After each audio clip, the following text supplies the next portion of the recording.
Hola, les damos la bienvenida a nuestra tercera sesión de trabajo que denominamos el proceso de organización nacional. A partir de ahora estamos comenzando el segundo bloque de la materia.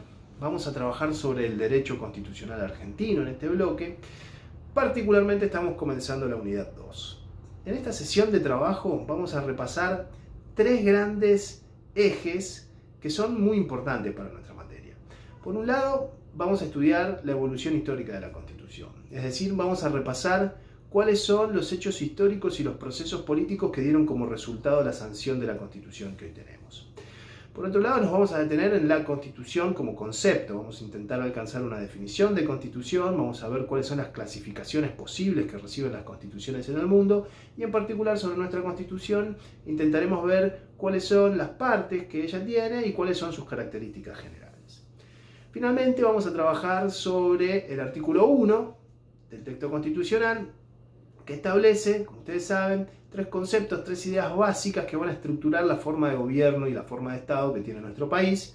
Y estas ideas son la forma representativa, republicana y federal. Para comenzar, nos parece interesante repasar cuáles son las grandes ideas o el gran aporte que hace el constitucionalismo como forma de organización jurídica de los estados. Estas ideas se pueden sintetizar en dos. Por un lado, el constitucionalismo introduce la noción de gobierno limitado. Lo que pretende hacer el constitucionalismo es limitar al poder político organizándolo. Va a establecer una serie de atribuciones, una serie de facultades y un proceso para la toma de decisiones que no puede ser dejado de lado.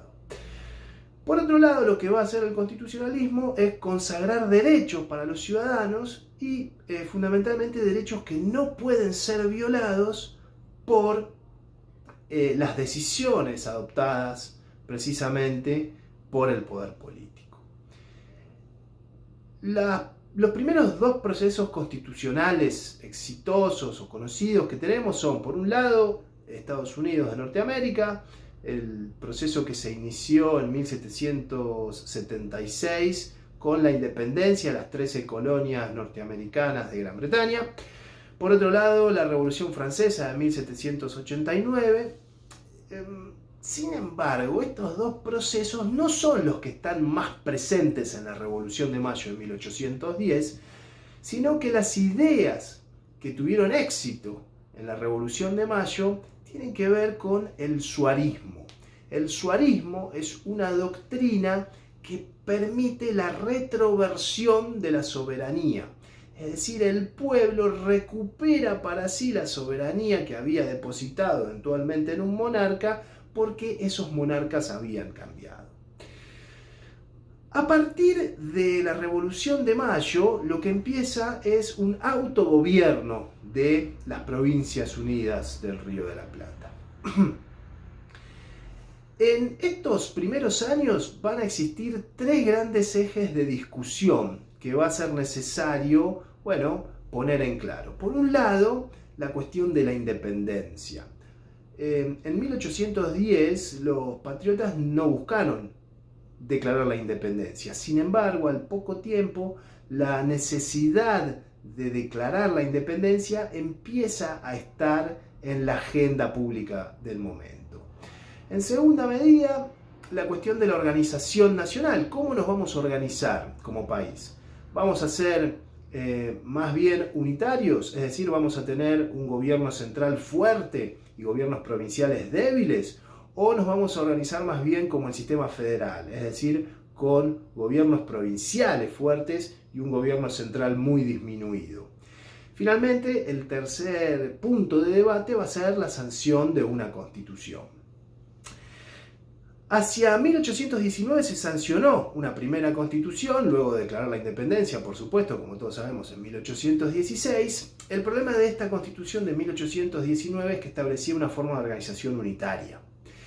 Tuvo como consecuencia esa constitución su no implementación, desde luego, y una batalla importante que se desarrolló en la localidad de Cepeda en 1820, que enfrentó al gobierno porteño unitario con el interior, fundamentalmente los gobernadores de Santa Fe y de Entre Ríos, federales. A partir de ahí empezó el proceso que se conoce como anarquía del año 20.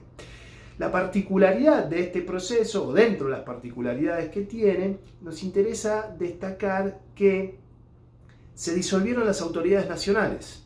Sin embargo, las provincias continuaron funcionando como si fueran un mismo cuerpo, pero fortaleciendo las autonomías provinciales. Este proceso lo que va a hacer es fortalecer la noción de los gobiernos provinciales fuertes, autónomos, y un gobierno nacional débil, porque efectivamente no existía gobierno nacional durante lo que se conoció como anarquía del año 20. Vamos a dejar acá y vamos a continuar el segundo bloque de esta tutoría haciendo hincapié en cuáles son los pactos que dieron origen a nuestra Constitución.